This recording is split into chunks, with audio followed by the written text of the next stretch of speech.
Welcome back. You still have time to get rapid test results if you plan to gather this holiday. And people on the front lines of the local fight against COVID say the pre-gathering rapid test should just be a part of your testing strategy. We go now to Fruit Ridge Community Collective in South Sacramento, where testing is underway as we speak. We're speaking with the site leader, Bobby Roy, who's joining us now. Bobby, thank you so much for being with us. And I hear you're already seeing a pretty huge crowd. We have lines that are going up and down the block right now. These are the type of numbers that we were seeing in the summertime when the Delta variant opened up. And so that's kind of what we're dealing with at the moment, since we have this new surge with the Omicron variant. Okay, so Bobby, there's a lot of things going on here. So first, let's ask what's primarily driving this? Do you believe it's Omicron, or is it the holiday gathering, or do you think it's a mix of both? It's definitely a mix of both. People, I'll also add that our vaccination rates are not, where we would want them to be. If we compare it to other counties, we'll see that, like San Francisco County, for example, they have some of the strictest rules, and they aren't having this type of testing demand. Gotcha. So are you hearing from people that some are coming out because maybe they've been exposed or been told that they have a reason to believe that they might actually have COVID?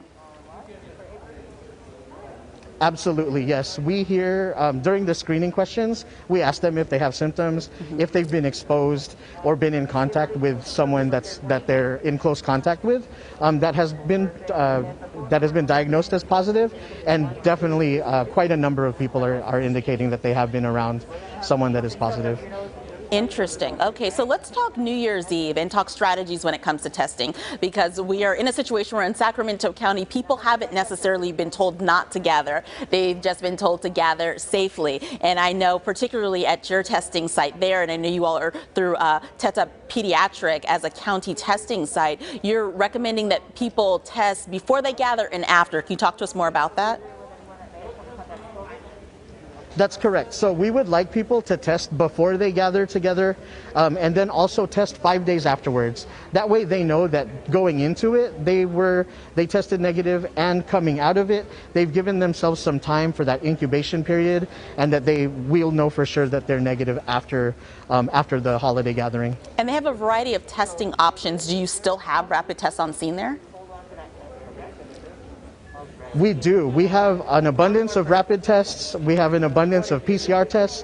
We also have about 150 take-home test kits, so that people that have loved ones at home that can't make it into the testing, they're able to take some tests home with them, and then be able to make sure that those loved ones are also protected. Right. Those take-home tests are pretty coveted, and I know while you might have had a lot of extra last week, that doesn't seem to be the case this time around. That is correct. We have definitely run through about, it looks like we have 3 empty boxes right now.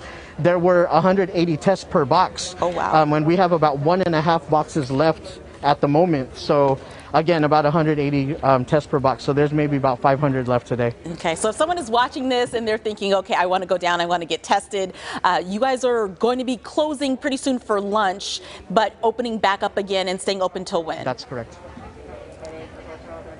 We'll be open between 1 and 4:30 is when we'll take the last person in line, so that we can try to finish up by 5 p.m. Okay, and what's the wait time looking like right now?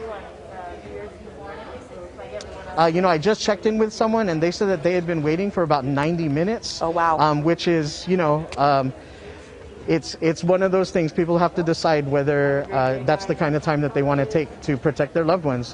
Personally, I think it's worth it.